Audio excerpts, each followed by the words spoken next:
very good evening to you. I'm Lisa Lorne, and in our news, the Bar Association applauds the amendments to the bail bill but says that more needs to be done.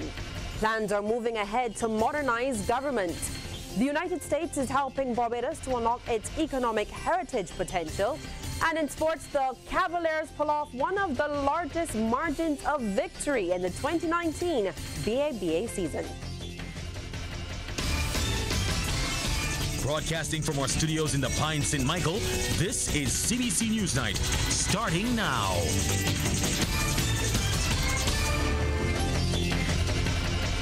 In our top story, the Barbados Bar Association believes that the amendments to the Bail Act is a step in the right direction. However, much more needs to be done for it to achieve its full effectiveness. Our Shane Jones secured an exclusive interview with the Honorary Secretary of the Bar Association, and he joins us live now. And Shane, so what exactly is the Bar saying? Are they suggesting that the proposed amendment is not enough at this time? Good evening, Lisa. Well, they aren't exactly saying it's not enough, point blank. Let's clear that up. That's not the case. However, when I visited attorney at law Kristen Turton at KTC Chambers in Strathclyde this afternoon, she told me that she fully understands the amendment. However, she says the majority of the time that people are granted bail for murder, it's because of the delay in being able to advance their case. She is not sure how effective the amendment will be as a deterrent if some of the more deep-seated challenges within the judicial system are not fixed.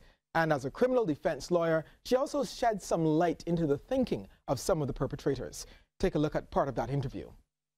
If a person is charged with an offense like that, offense like murder or discharging a firearm in a public place, shooting at an individual, in the system that we have, our system cannot guarantee them a trial within 5 years. There are many persons who I am personally aware of who were charged more than 7 years ago. Some of them, many of them are on bail now, some after 4-5 years on remand. And there are also quite a few that are presently on remand because they can't meet conditions in relation to bail. If you cannot prosecute a person who is not only presumed innocent, but who very well may not have actually done it within that type of time frame, then you have to release them. And that is really what is the motivation behind those persons being granted bail. Okay, let's talk about it as a deterrent. Okay. In your personal capacity as a criminal defense lawyer, do you see this as a deterrent? Someone saying you cannot get bail before 24 months, the people that you deal with, that you operate with, is that a deterrent for them? I don't consider that it is. Because the present knowledge of the people who are engaging in activity which is deliberate shooting at people, not just a situation in which you find yourself having to decide whether to do something like that. Those people, many of them are aware that it takes 18 months to 2 years to get bail. So they make a decision to do this. So if they're making a decision to do it, then how does this deter them? Well, let's go to the amendment to the Constitution, now where we speak about judges making decisions and making decisions in a timely manner. Your take on it? I think the purpose of that is quite clear. We have had some challenges, particularly with judges delivering decisions within a 6-month period. Some decisions have taken much longer to be delivered, and the Caribbean Court of Justice has commented on it quite frequently. So this is simply an attempt to address that. The Bar certainly is hopeful that that particular provision, which could result in the removal of a judge who does not deliver a decision within 6 months, will not need to be invoked, and that judges will be able to find a way and request the necessary resources to be able to deliver the decisions within that time frame. So Lisa, basically that's the news from the Bar Association, is that it's a proactive move by government, but more changes need to be made to ensure its full effectiveness. Back to you. And thank you so much, Shane, as always. Well, it was a turn of the Senate to debate the Bail Amendment Bill 2019 today. That bill brings sweeping changes to the conditions under which people charged with murder can apply for bail. Leader of Government Business in the Upper House, Senator Dr. Jerome Walcott, says that while there will be critics to the changes, government had to intervene to deal with the rising level of violent crimes across the country. It is not a perfect world, but it is important that we show that we are concerned and want to do something as soon as possible about this apparent deteriorating situation in terms of the granting of bail to persons who are repeatedly involved. In addition to the amendments to the Bail Act, an amendment to the Constitution will also be necessary. And Mr. President, this will be part of another bill that will be coming and will be debated later today in this session. Well, Information Minister Senator Lucille Moe says that some of the music played on some radio stations needs to stop. She says a constant exposure to negative lyrics can influence youth to accept and eventually become involved in crime. Some of what's played on our radio stations needs to stop. It is not right. We play music on our radio station from a particular island, where in that island it cannot be played. So how is that possible? How is it possible that particular songs that originate from an island and the island of their origin, they cannot be played on a radio station, but you could bring it here and play it in Barbados? Why? And why are we doing that? And what influence do we think that has on young, impressionable minds? Meantime, Opposition Senator Caswell Franklin says he knows the government had to try to do something and he hopes that the effort works. He says serious crimes need to be fast-tracked, but the denial of bail should never be used as a punishment. Senator Franklin says that Barbadians are scared and need to be reassured that the authorities are doing something.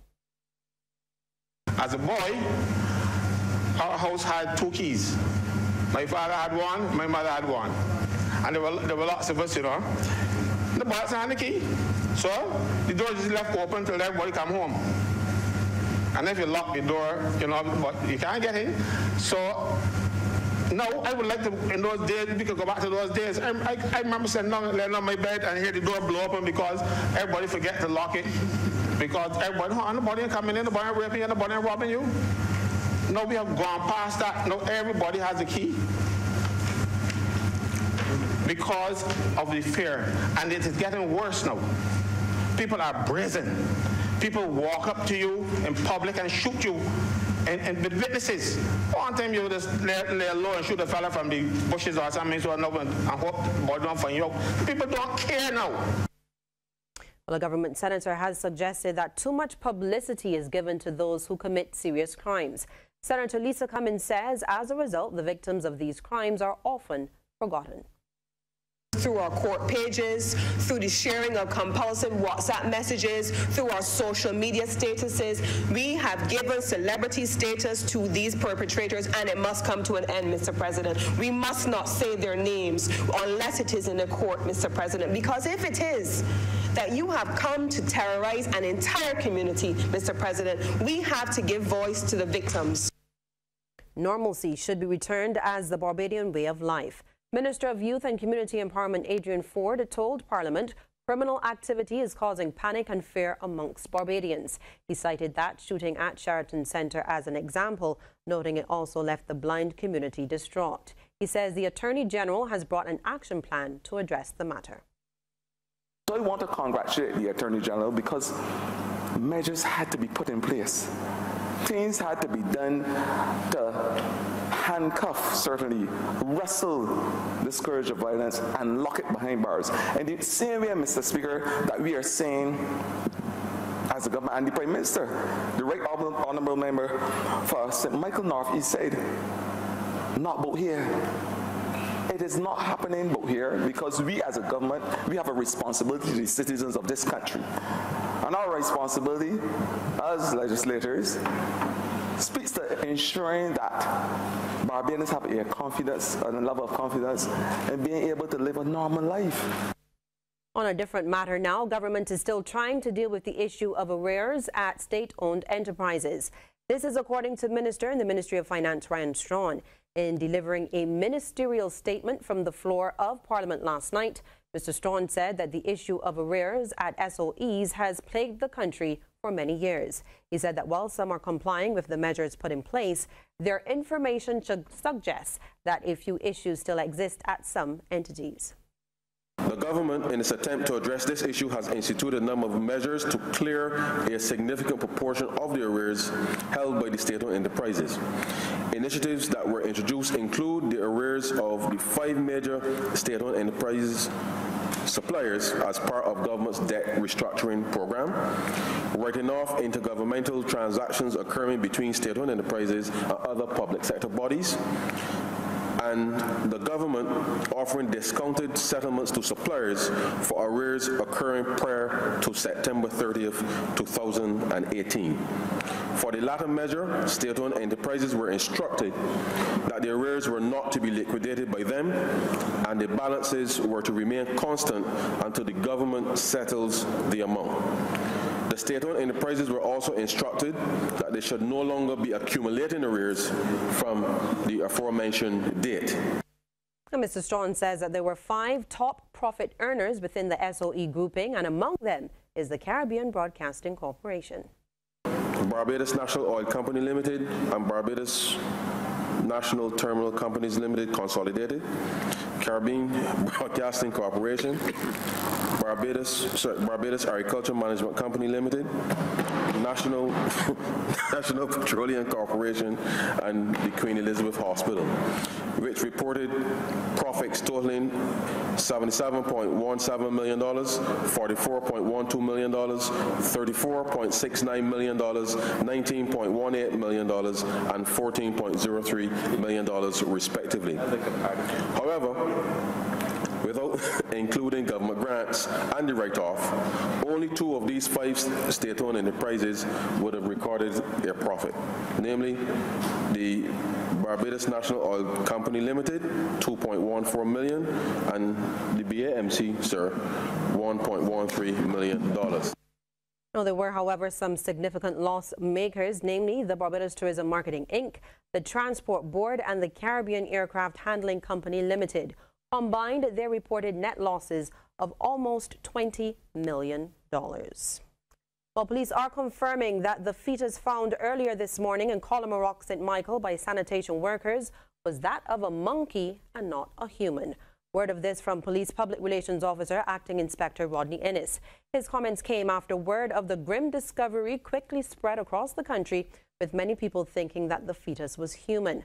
Acting Inspector Innes says confirmation of the species of the fetus was made by medical officers on location after a thorough investigation.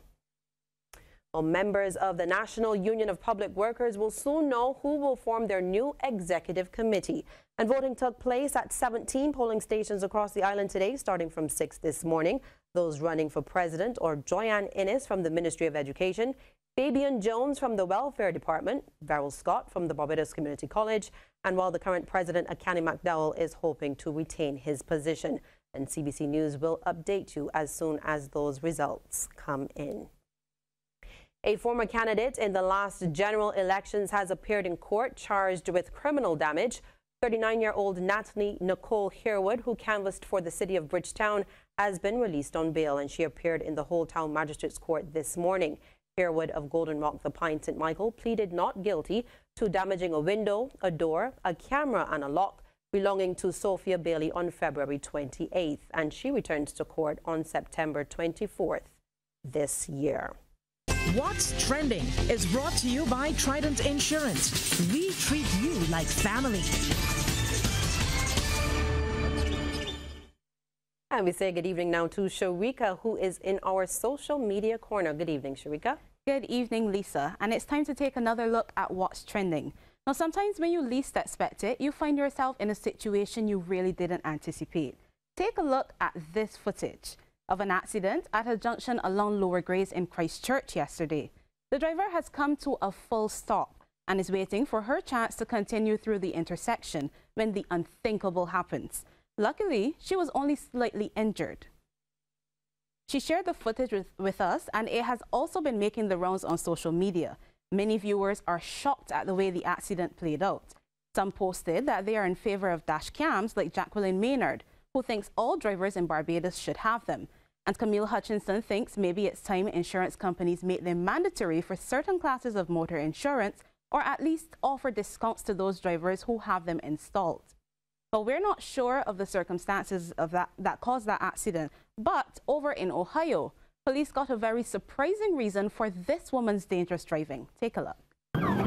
This driver is fleeing cops. They say it's all because she's late for work. The woman behind the wheel was pulled over by police in Ohio for having tinted windows. Without warning, she took off. At one point, they box her in. Police come out with guns drawn. One officer tries to open her door. Open the door! Watch her next move.